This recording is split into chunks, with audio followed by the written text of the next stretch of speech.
নমস্কার, দেখছেন কলকাতা টিভি। আপনাদের সঙ্গে রয়েছি আমি ঋষিকেশ। শুরু করছি সংবাদ সারাদিন। শুরুতেই যে খবরের দিকে নজর রাখবো, ইরান ইসরায়েলের যে যুদ্ধ তা দশম দিনে পড়েছে এবং এই যুদ্ধে দেখা যাচ্ছে যে শুরুটা হয়তো ইসরায়েল করেছিল, কিন্তু এখন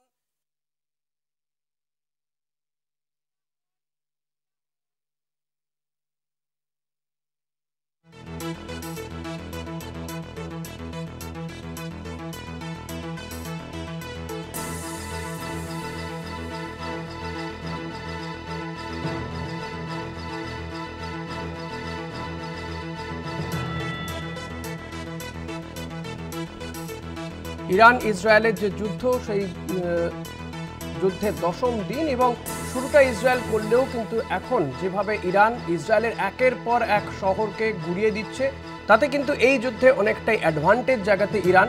এবার ইরানকে সবক শেখানোর জন্য ইরানের ওপরে আমেরিকার বোমা বর্ষণ বদলাচ্ছে কি যুদ্ধের চরিত্র? দীর্ঘদিনের বন্ধু ইরানের প্রতি ভারত সরকার এখনো নীরব। কাশ্মীর ইস্যুতে ভারতকে বারবার সহায়তা করেছে এই ইরান। মুসলিম দেশ হওয়া সত্ত্বেও ভারত পাক সংঘর্ষে পাকিস্তানকে সমর্থন করেনি এই ইরান। পাক সেনাপ্রধান মুনিরকে যেভাবে আপ্যায়ন করেছেন ট্রাম্প, তাতে অস্বস্তিতে ভারত। কোন জাতীয় স্বার্থে ভারত ইরানের পাশে দাঁড়াচ্ছে না, এই বিষয়গুলো নিয়েই আমরা আলোচনা করব, কথা বলবো। আমার সঙ্গে রয়েছেন নিউজ রুম থেকে আমাদের পলিটিক্যাল এডিটর আশিস চট্টোপাধ্যায়।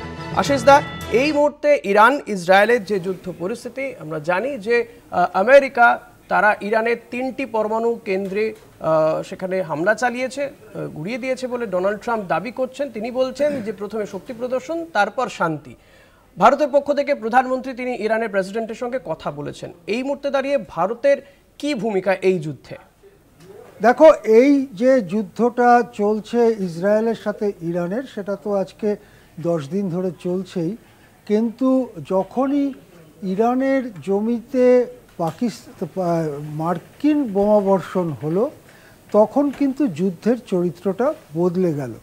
এতদিন দুটো দেশের মধ্যে সামরিক সংঘর্ষ হচ্ছিল, এখন যেহেতু আমেরিকা একদম বিশ্বের কাছে ঘোষণা করেই ইরানে বোমাবর্ষণ করলো, তখন ইরানের সঙ্গে যুদ্ধরত হলো দুটি দেশ, ইসরায়েল এবং মার্কিন যুক্তরাষ্ট্র।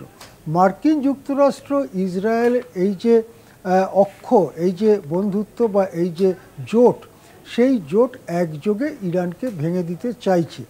এবং এখানেই বিশ্বের বিভিন্ন দেশ, বিভিন্ন রাষ্ট্রপ্রধানরা তারা একে একে অবস্থান গ্রহণ করছেন। যেমন রাশিয়ায় প্রেসিডেন্ট পুতিন ইতিমধ্যেই তাদের অবস্থান জানিয়েছেন, তারা ইরানেরই পক্ষে। এখনো পর্যন্ত অবশ্য বাস্তবে কোনো সামরিক সহায়তার কথা তারা জানাননি, কিন্তু তারা বারবার বলেছেন যে ইরানের তারা পক্ষে। একইভাবে চীন, তারাও ইরানের সমর্থনেই তাদের মুখ খুলেছে এবং চীনও জানিয়ে দিয়েছে যে ইসরায়েল যেভাবে একতরফা হামলা করেছে সেটাকে তারা কোনো মতেই সমর্থন করে না।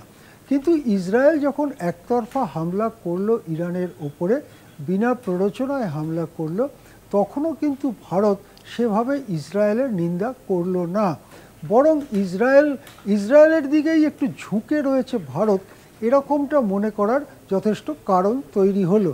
এবং তখনই আমরা দেখলাম ভারতে প্রধান বিরোধী দল কংগ্রেসও এই নীতির সমালোচনা করলো, মোদী সরকারের এই নীতির সমালোচনা করলো এবং কংগ্রেসও বলল যে দেখে মনে হচ্ছে যেন কিছুটা ইসরায়েলের দিকেই ঝুঁকে রয়েছে ভারত। এখন যখন আমেরিকা সরাসরি এই যুদ্ধে জড়িয়ে পড়ল, তখন ভারতের অবস্থানটা কি হতে পারে বা কি হতে চলেছে, এটাই কিন্তু আজকে জাতীয় রাজনীতিতে খুব গুরুত্বপূর্ণ প্রশ্ন। অনেকে ভাববেন। আশিস দা, থাকুন আমাদের সঙ্গে। এই মুহূর্তে আমাদের সঙ্গে রয়েছেন মুখ্য রাজনৈতিক বিশ্লেষক জয়ন্ত ঘোষাল। জয়ন্ত দা, আপনাকে স্বাগত জানাবো। ইরানের প্রেসিডেন্টকে ফোন করেছেন ভারতের প্রধানমন্ত্রী নরেন্দ্র মোদী। মধ্যপ্রাচ্যের এই যুদ্ধে ভারত কার পাশে থাকতে পারে? আমি কিন্তু মনে করি না যে ভারত ইরানের বিরুদ্ধে অবস্থান নেবে। কূটনীতিতে মানে অনেক স্তর থাকে। একবার আমাকে প্রণববাবু বলেছিলেন যে ভারতের বিদেশ নীতিটা দ্রৌপদীর শাড়ির মতো, মানে এত স্তর, মানে সেটা প্রথমে বোঝা যায় না যে এটা একটা কত রকমের স্তর থাকে। নরেন্দ্র মোদীর বিজেপি তো রাইট উইং একটা পার্টি, ইসরায়েলের পক্ষে থাকাটাই তো দস্তুর।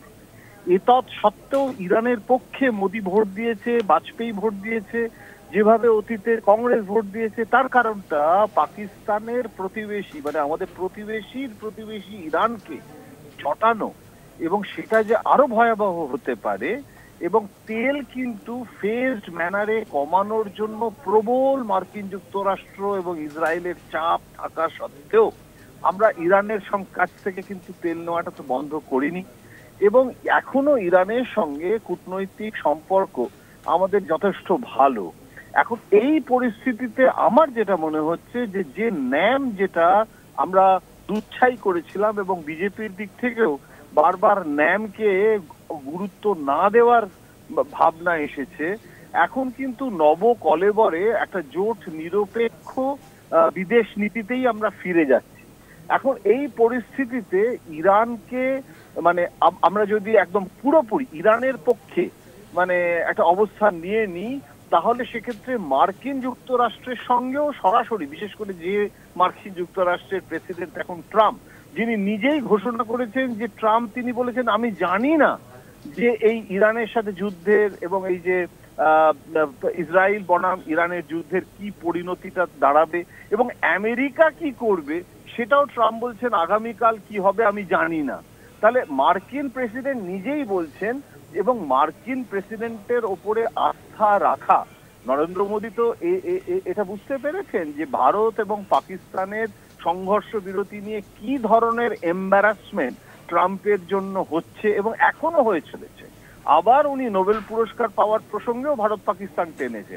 সুতরাং এহেন মার্কিন যুক্তরাষ্ট্রকেও যেরকম আমি সম্পূর্ণ যদি তাকে বিরোধিতায় যাই, তাহলে আজকে মার্কিন যুক্তরাষ্ট্রের মতো একটা শক্তিশালী দেশের সাথে যেখানে বাণিজ্য নিয়ে মার্কিন যুক্তরাষ্ট্র এমন একটা নীতি নিয়েছে যেখানে আমেরিকান পাই যেটাকে বলে সেটাকে ক্রমশ মানে গুরুত্ব দিয়ে গ্লোবাল পাই, মানে ট্রাম্প কিন্তু একদিক থেকে দেখতে গেলে ক্রমশ আইসোলেটও হচ্ছে।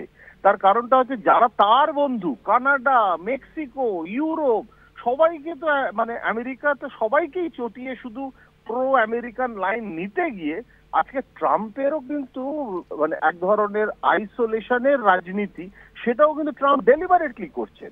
এখন এই পরিস্থিতিতে ইরানের কাছে ইউরেনিয়াম আছে 90% গ্রেডের বম এবং 60% গ্রেডেরও বম আছে, ডার্টি বম আছে।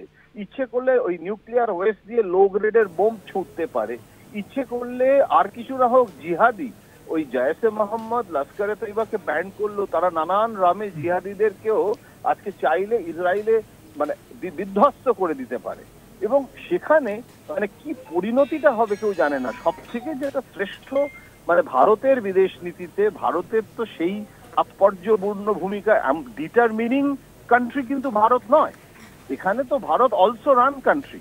আজকে যে যুদ্ধটা হচ্ছে সেখানে আজকে কিন্তু চীন, রাশিয়া তারা একটা অক্ষ, এবং সেই অক্ষটা পুতিন, যেটা আশিস বাবু বললেন যে সরাসরি যুদ্ধে অংশ নিয়ে নিচ্ছি এবং করব এমন না বললেও যেভাবে পুতিন ইরানের পাশে দাঁড়িয়েছে তাতে কিন্তু একটা জিনিস বোঝা যাচ্ছে যে ইরানকে যে ইসরায়েল যেভাবে বিধ্বস্ত করতে চাইছিল, এবং সেখানে মার্কিন মদত তো রয়েছে, মোসাদ এবং সিআইএ তো একসঙ্গেই কাজ করে, এটা তো নতুন কোনো রকেট সায়েন্স নয়।